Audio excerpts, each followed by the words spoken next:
Good afternoon once again. Today is Wednesday, June the 10th, 2020, and this is the English language summary of the daily press briefing here at the CCSA. As mentioned earlier, we have the English language summary for you from now on every Monday, Wednesday, and Friday only, not on Tuesday, Thursdays, and not over the weekend. So for today, the spokesperson began with very important information that the CCSA is discussing the details about the fourth phase measures that will be finalized at the CCSA meeting this Friday. The CCSA meeting this Friday will be chaired by the director of the CCSA, which is the Prime Minister of Thailand, and they have been proposed with a draft document of the details of the measures for the fourth phase. The spokesperson also mentioned various information regarding the fourth phase measures being proposed. Here I will just outline and give a preview in general, but perhaps a minimum outline for now, because as mentioned, it will be finalized on Friday. And of course, we can foresee and perhaps foresee which businesses or measures will be having more restrictions and more easing of restrictions rather, because it is the last phase. It is the fourth phase around the middle of June. This will be the beginning of the fourth phase, and towards the end of June, we'll be ending the fourth phase, and there will be no restrictions left unless regarding those that are very necessary. So just a brief outline, just three clusters. The first is that the fourth phase will most likely ease the restrictions regarding schools and education facilities to the maximum. The second is to ease the restrictions concerning economic activities and livelihoods. These include various businesses that were previously closed during the current phase, the third phase. For example, the fourth phase, there will be the opening of for having meetings, meeting rooms, exhibits, events, and exercise activities. One important piece of information, which I'm very sure that you are waiting for, is that the fourth phase will most likely allow the selling of alcohol. Alcohol can be sold and consumed in restaurants and business establishments. However, alcohol cannot be sold and consumed in bars and pubs and beer houses and karaoke bars as examples. Only in restaurants they would be able to be sold and consumed at the beginning of the fourth phase. However, when alcohol is sold and consumed in restaurants, one prohibition for the fourth phase, which is being proposed, is that there cannot be any direct sales or marketing activities. As you know, in Thailand, there are direct sales agents, meaning that when you drink beer, for example, in a restaurant, there would be a salesperson approaching and trying to sell to have you consume or purchase more alcohol, more beer. So that will not be allowed because of the intensity of the interaction between the direct sales persons and the customers. So restrictions like these, minimum restrictions like these. So in the fourth phase, it will be finalized, the measures will be finalized on Friday. I'd like to just speak to a minimum first, just to be very accurate.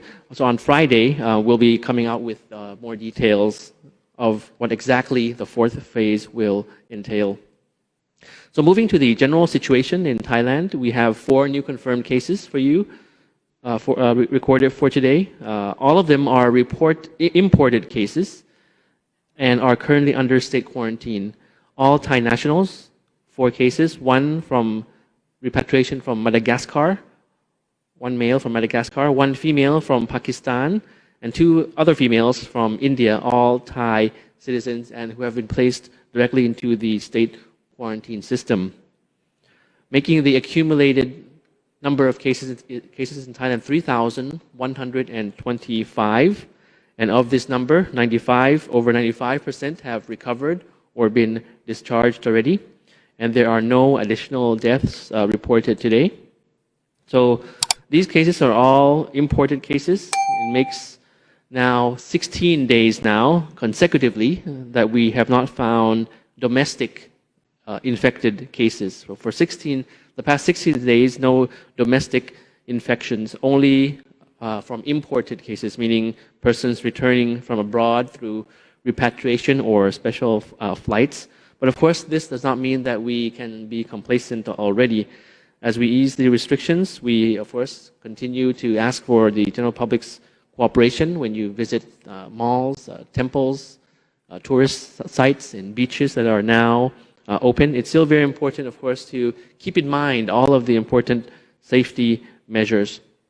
So just in terms of numbers, I have one piece of information which is important, is that even though we have zero domestic infection for the past 16 days, and most of the cases in the past 2 weeks, over 2 weeks, are all imported cases, we would have to say that Thais returning from abroad are the main the main group of people who have made the imported cases in Thailand each day be counted. However, we have to look at the bigger picture, that the imported cases are, of course, mostly asymptomatic, and usually we cannot detect the cases before they arrive, most of the times, because they are asymptomatic. And the number of Thais coming back through these channels, imported cases, are not very high, actually. So just to give you some numbers, out of the over 3,000, as I mentioned, 3,125 confirmed cases for Thailand, out of this number, around over 3,000, only around 188 of this number were from imported cases, meaning that the others were, of course, infections from the local sources from the beginning a few months ago. As you know, the boxing stadium, the bars in Thong Lo in Bangkok. So out of the number of confirmed cases in Thailand, only around 0.6% of these are from abroad, compared to those who are having the infection. Now, compared to those who are returning from abroad, it is only around 0.007%, so very, very, very little. The number of people returning from abroad, meaning repatriated from abroad, to date around 26,000, and only a handful, 188, came back infected. So this actually is a reflection that for those coming from abroad, Thailand is able to detect and treat those who are returning from abroad and put them straight into the state quarantine system. So it's a challenge, but then I just give you these numbers for clarity, that the number is not that high. If some people say that the Thais returning from abroad are the group that are making the numbers increase, if you say from the last 2 weeks, yes, but then if you look at the general picture from the beginning, it's a very small percentage.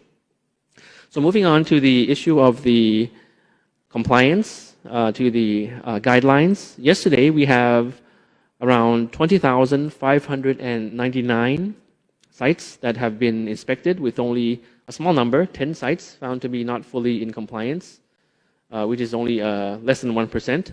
And you have an English language slide for you on screen on this, different business clusters of the inspected sites, restaurants, salons, child care centers, and the like. And we again thank the various establishments that are fully in compliance with the guidelines, and we note the cooperation and the challenges that they face, and hope that they continue to join in helping to combat COVID.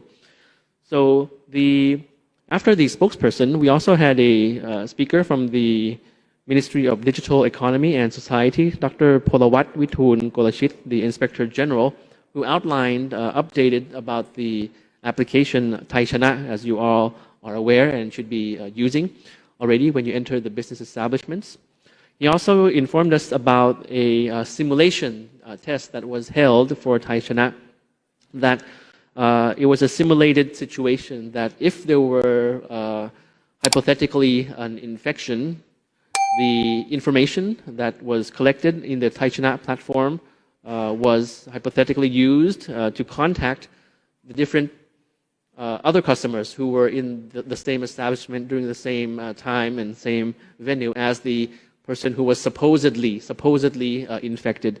So that simulation was held, and around over 500 persons who visited that establishment were contacted. So it's a very good simulation. The results were very good. We know now that, of course, when and if there is an infection, the Thai Chat platform will be able to contact many hundreds of people who visited the sites that were found to have infected persons or infected cases.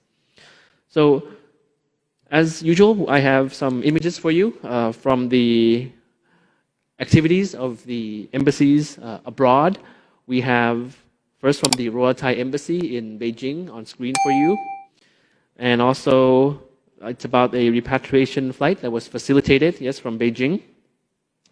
And the second image is also from the Royal Thai Embassy in Washington, D.C. in the United States, where we have the embassy and staff able to assist Thai nationals in the surrounding area to take the flights back to Thailand. You see on screen there's a monk there as well. Yes. So I think we have two images. That's all we have. Yes. Okay. So just in addition, one point that the spokesperson mentioned was also that all of this is a learning process for us, even here at the CCSA, and also a learning process for the media as well. The other day we had meetings with the media, and it was also observed that these days some newscasters on television wear only the face mask, only the face shield, but not the face mask. So what we demonstrated in the other days was that the face shield must be worn with the face mask.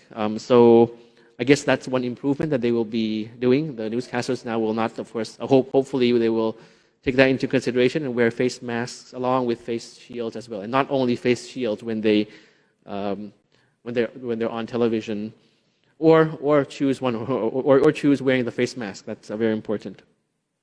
Or sit far from each other, practicing social distancing while performing their duties as newscasters. Yeah, just one anecdote there. Just one anecdote. So just in conclusion, of course, we're moving towards the fourth phase, as mentioned. Just remind that it's a joint effort. The government cannot do this alone. The CCSA cannot do this alone. If you've been following the news, the press briefings every day, of course, we seek for your cooperation every single day. We try to be the most inclusive as possible. Also, of course, the private sector and young people are very important. We're all in this together. So, just an image for you coming up on screen, a caricature. As you recall, the 5 main principles that all the general public and businesses should be following and not putting the guard down on these. Washing hands, and you see on screen now. I won't have to read it, because these are the new normal behavior, social distancing, personal hygiene, masks, and the like. So just to urge that we remain vigilant and continue to give, hope that all of us will give full support to all the measures and get accustomed by now, of course, to the new normal behavior that will help us to prevent any further spread of COVID. So in summary, this is what I've captured for you, recapped for you about the press briefing here at the CCSA. Of course, the airtime that we have for the English language version is not as long as for the general audience, which is in Thai. They have a longer airtime, so I tried to capture the salient points. But as the spokesperson mentioned, and I'll mention again also, that information can be found on the various websites that were mentioned: the Public Relations Department, the CCSA's website, the thaigov.go.th, the Facebook pages, Public Relations Department, and the like, which have English language pages and information in them. And of course, yes, the Department of Disease Control as well. As I mentioned, they have a very good English language page and daily situation analysis uploaded every day. So in the meanwhile, when we don't have the summary on Tuesdays, Thursdays, Saturdays and Sundays, you can avail of the information provided online. So thank you very much. This is all I have for you for today, and I'll see you again on Friday. Have a very pleasant afternoon, and สวัสดีครับครับกราบขอบพระ